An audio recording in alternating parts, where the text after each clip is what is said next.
Hey everybody, I'm going to do a little video here on attaching a couple of access points to my unified controller. First of which will be a wired access point, so it'll have an uplink, gigabit Ethernet, to my switch, which is using PoE to power the device. And secondly, we'll use a mesh configuration. Same access point, same model, attached to just a PoE injector. No gigabit Ethernet uplink. So completely standalone in a mesh configuration, utilizing a different access point to carry the signal, to transmit and receive information. Sometimes there is potential issues.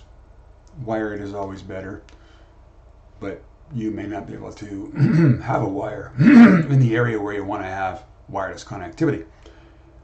So a mesh configuration might fit the need. Could be a back patio, could be by a hot tub, could be just in your yard. Might be having a barbecue or a party. You want to have some Wi-Fi for the guests. So maybe you want to have your hotspot, a guest network, being broadcast on a mesh access point for an interim period with a profile which limits the amount of bandwidth per connection. So you can support a larger number of clients attached to the access point and having sort of a fair use policy in place. Right? It's possible. For a more permanent installation, maybe you're going to want to have a wire, right? If it's possible, if you can get a wire to the location. So we'll do both. So this is essentially what's going to happen. We're going to have a wired PoE uplink access point. We're going to have a mesh access point, both of which we're going to adopt. We'll specify the channels for both 2.4 and 5 gigahertz. We'll run a speed test on my mobile device attached to each of these access points. So inside of my controller, what I've done is I've attached both of these access points. So one is a PoE injector, the other one is an actual PoE switch connection, so a wired uplink. We can see that in my topology.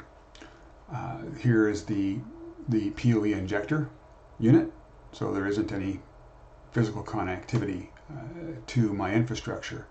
And the other one is down here, which does have an actual wired connection running to my switch, supporting it with PoE, as well as the gigabit uplink. So these access points that I'm using are Ubiquity's AC mesh. I have a couple of these just sitting in my office. So they do support Wi-Fi 5, not 6. They do have 2 external antennas. They do support gigabit Ethernet uplinks. They do have 4 spatial streams. They do have good coverage of about 1,500 square feet, and they're also weatherproof, so they can be outdoors. Again, patios, on your fence, wherever you want to have that mesh connectivity, or wired if you're going to be supporting a cabled connection. So those are the units that we'll be using, and I do have them already powered up, ready to go. They're not adopted. So if I go to my devices, you can see that both of these are ready to adopt. One of them has an IP address already, which would be the PoE wired connection right to the switch. So it's actually receiving a DHCP address already from my core network. I do have multiple VLANs that are supporting different types of infrastructure. Right? I have the core, which is hosting my router and my access points and my printer. I have a host network, I have a protect network for cameras, and I have a guest network which is supporting a hotspot, which is wide open. They have to accept an agreement and it has a bandwidth limitation, and all the clients are isolated, and the entire network is isolated as well. So that's the setup here. We're going to add these to the core, and I do have Wi-Fi networks for each of these access points just for testing. One of them is called wired, the other one is called mesh. So I have brought, because when you create the network, you must have at least one access point that's broadcasting it to create it. So I just attached those to my living room Wi-Fi 6 access point. So that's the configuration. We'll go back into our devices, and we can do the wired one first. So I'll just click to adopt, and it's going to take a few minutes for it to go through the provisioning process before we can actually select it and go into the settings and muck around a bit. So I'll click to adopt, and then we'll come back when that device is ready, and we'll rename it so we know which one is which, because of course they have the same name by default because that's the model number of the access point. Anyways, without further ado, we've clicked it. So now we have to wait.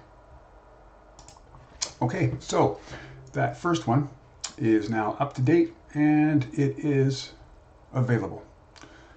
So we can select that, and we can see we have our overview, insights, and the settings that we can configure for this particular access point, which is attached to the switch port 8. All right, so let's jump into our insights, and we can see we have 2.4 and 5 gigahertz, and there is some history because I've been playing around with these access points, so the controller is still aware of them via MAC address. If I go to the settings, the name, so this is going to be wired, right? So that's our wired access point in this particular little demo. We have the standard antennas. Yes, we're not going to put it in outdoor mode, which is going to force us to be in compliance with our country's restrictions based on strength and from a dBi perspective for the antennas, and also the radio output. I'm not going to be too concerned about that. The channel width, we're going to stick with 20 for 2.4. We're not going to be bandwidth hogs.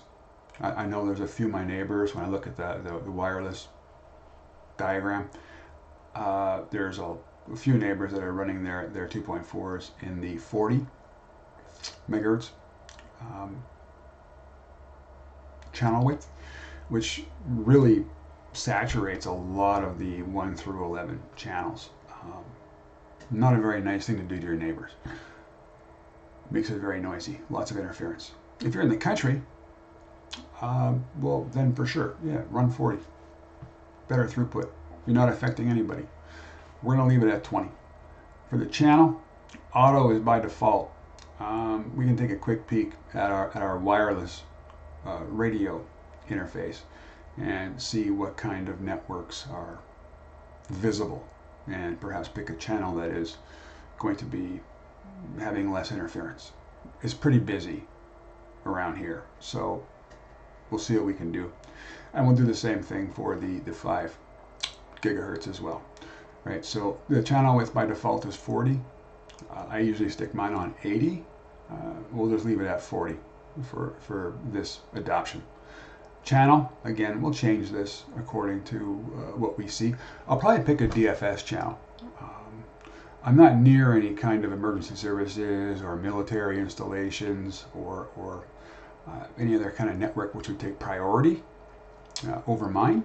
So I can utilize those reserved DFS channels, which are less busy because access points don't typically choose those. By default, you have to manually select them. So that part of the spectrum is typically pretty open. Meshing is on because I have meshing enabled for the entire unified ecosystem. I had to do that, of course, to support the mesh access point that we're going to adopt in the very near future.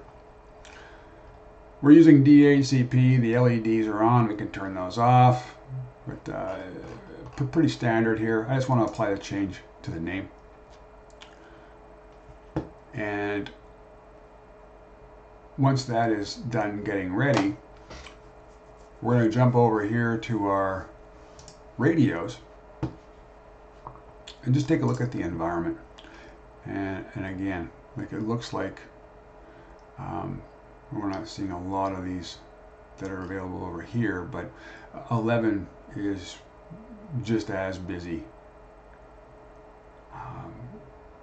And you can see there is some of those networks that are 40, and they take up a lot of space. It's horrible. But from an interference perspective, it looks like channel 1. Like I know 11 is pretty saturated, it's not showing up here. 6 is really busy, and there is some stronger signals there. I'm not going to pick that one. I'm going to pick 1 because most of the access points or wireless networks that I can see have a dBm of more than 80. So from an interference perspective, they're quite far away. So I'm going to pick 1. And then over here you can see in the center of the 5 gigahertz that really there's not much going on in the middle. And again, those are the DFS channels.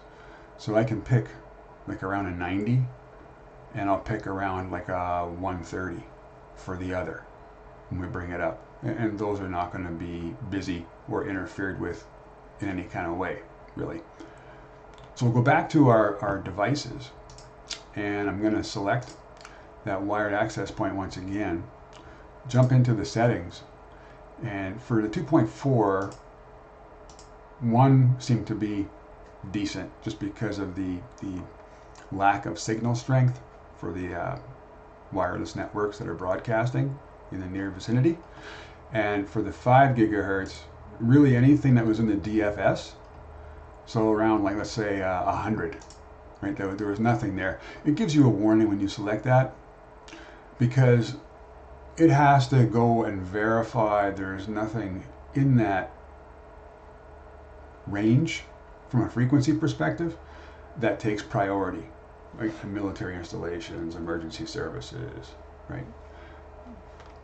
There's nothing going on around here like that. So I'm going to proceed, and I'm going to apply those changes for the wired access point.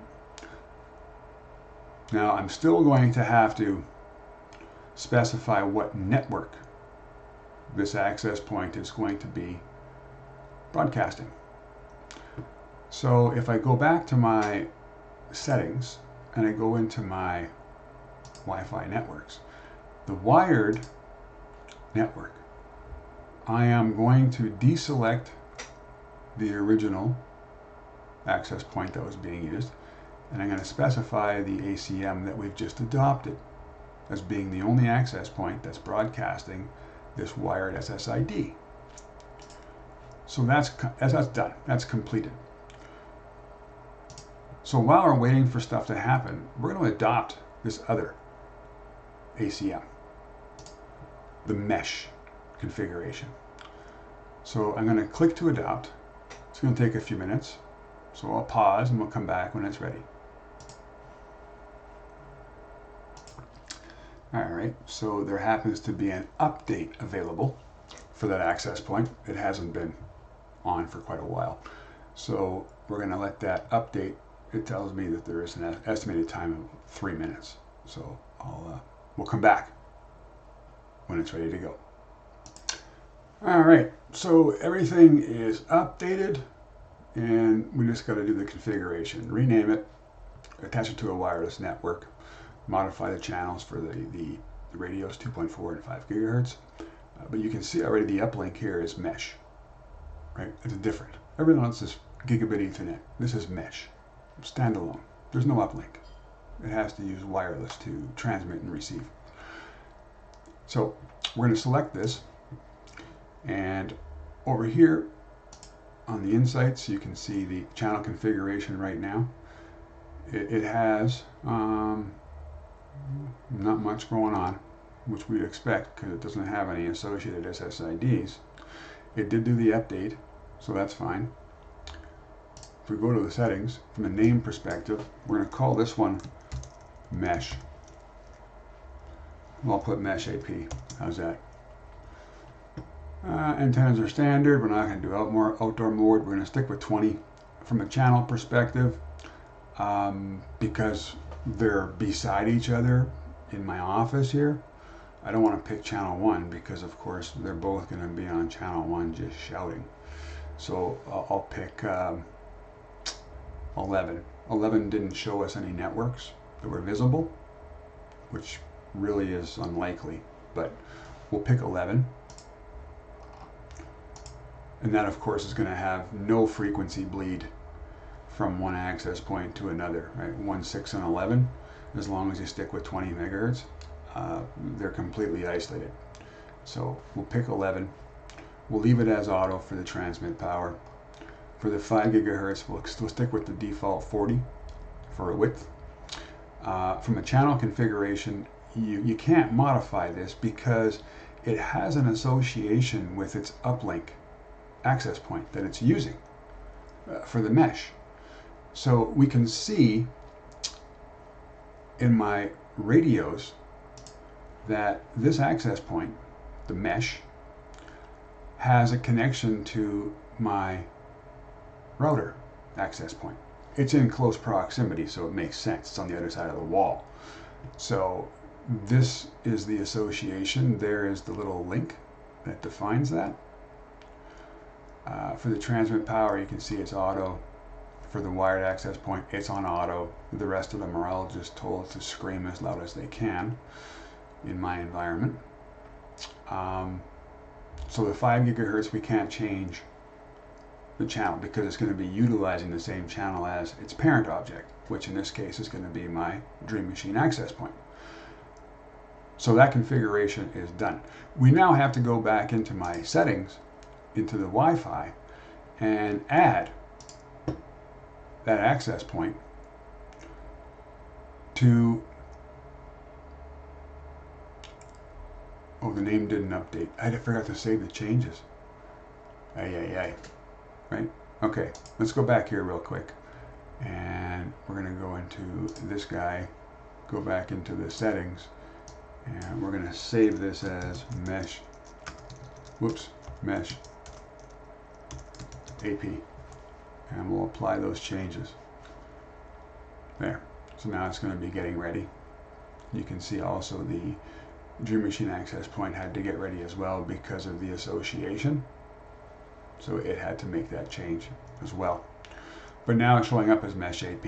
So if I go back into my settings and go to my mesh from broadcasting APs, we're going to deselect the living room access point and select the Mesh AP and apply those changes. So now I have my wireless network being broadcast on my wired access point. I have my mesh SSID being broadcast only on the mesh access point.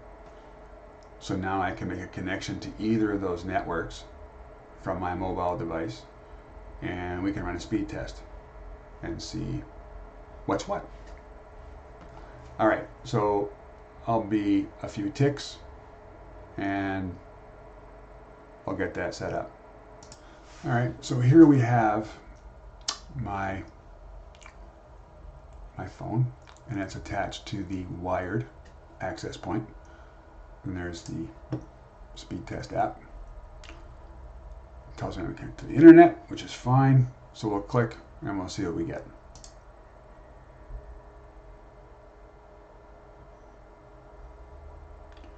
Go to 5 millisecond ping. And looks like we're going to be doing around 200. 203, 206, 210, 219, 223, 224. And then we're about the same from an upload perspective. Now it'd be the wired access point. So now I'll reconfigure my phone to be on the mesh network, and we'll run a speed test from that particular access point. All right, So I have disconnected from the wired network. I'm now on the mesh network on my mobile device. So now, run a speed test from the mesh AP. See what we get.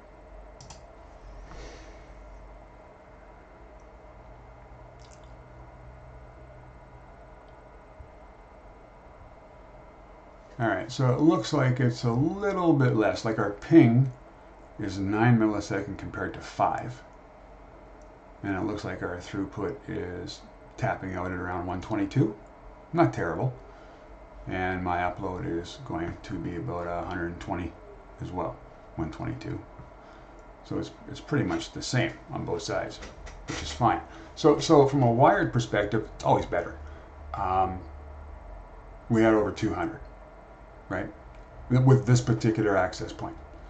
From a mesh perspective, it's 122, 123. Now that's going to support really anything that you want to do. So what you might want to do is